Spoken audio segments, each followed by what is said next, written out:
The Washington Post is reporting on an amazing story about the nuclear negotiations currently ongoing with Iran. Apparently, Benjamin Netanyahu is working behind the scenes in the most disloyal way possible to attempt to destroy the deal. Perhaps some people would find that unsurprising, but the extent that he goes to try to blow this thing up, no pun intended, is gross. So up until this point, Obama has been giving Netanyahu regular updates on the negotiations and how they're going, and he's given him details, and he's doing this out of, mutual respect for one of our top allies, Israel. I mean, one thing you find in the Democratic Party and the Republican Party in American politics is both sides vie over who's more pro-Israel. So Obama is doing what people would expect. Hey, let's give Netanyahu some information as to how this is going. Well, it turns out that Netanyahu was taking all of that information and leaking it to the Israeli press.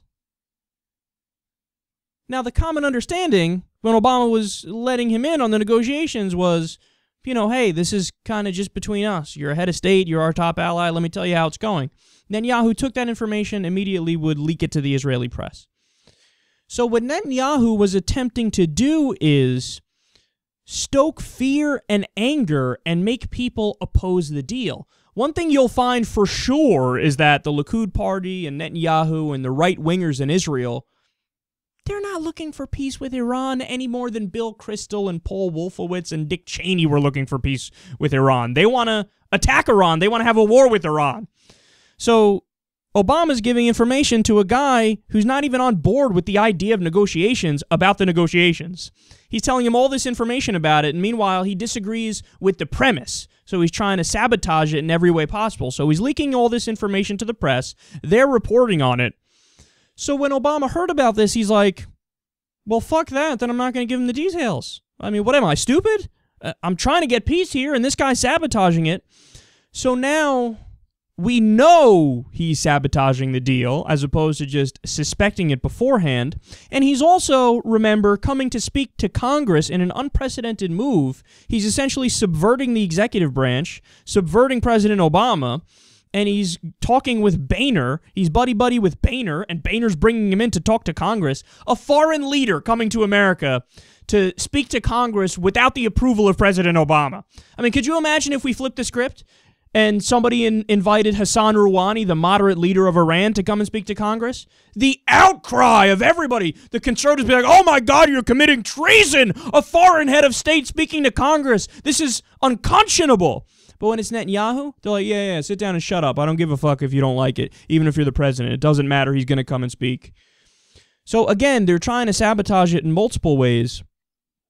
So the thing that has Netanyahu the most pissed about this, even though clearly he's the dick here, is the Iran deal allegedly allows Iran to enrich 6,500 centrifuges, but his anger is a little misplaced, or actually not even a little, it's just flat out misplaced, because the centrifuges aren't for weapons, and that's another reason why Obama is pissed. The articles that were written in the Israeli press about this were totally misleading. They made it seem like Obama's like, yeah, guys, here, have some chemical weapons, have some nuclear weapons, we'll do a peace deal and let you have any weapons you want. Yoo-hoo, go for it. But that's not true. You need to know all the details and all the facts, and the reality is those 6,500 centrifuges, they're not for weapons, they're for nuclear infrastructure for energy, which, by the way, Iran has a right under international law to enrich nuclear energy for their energy grid. But because of the fear-mongering right-wingers in America and Israel, they make it seem like, no, any nuclear power at all for any reason whatsoever means they're trying to create a bomb. It means we need to stop them immediately. But that's just a lie. That's a lie. If you listen to the government of Iran, for what it's worth, they've said repeatedly, Hassan Rouhani has said repeatedly, look, dude, we really don't even want a nuclear weapon because we know what America did to our country in 1953 when they overthrew a democratically elected leader, Mohammad Mossadegh, and they put in the Shah, a dictator. yeah, we think that if we have a weapon, that we're giving an excuse for America or Israel to come in here and fuck with our internal affairs and screw up our country again. So we think it's actually safer if we don't have a weapon. Again, this is what they're saying, but people dismiss it in America. Now, look, you could say, well, they're biased. I mean, obviously they're going to say that. They're looking out for their own best interest. And that's a fine argument. But guess what? Then you got to go to the IAEA, the International Atomic Energy Agency, to see what their reports say about what's happening in Iran. And guess what? The IAEA has repeatedly said that they're totally and completely complying with the temporary nuclear deal that was made a year ago or a year and a half ago, and that the negotiations so far, there's cooperation. They're cooperating with it. So they listened to the preliminary peace deal and did everything they were supposed to do. But do you hear that from Netanyahu? Do you hear that from right-wingers in America? Do you hear that anywhere in American media? No, you hear none of it. You hear nothing but constant fear-mongering over and over again.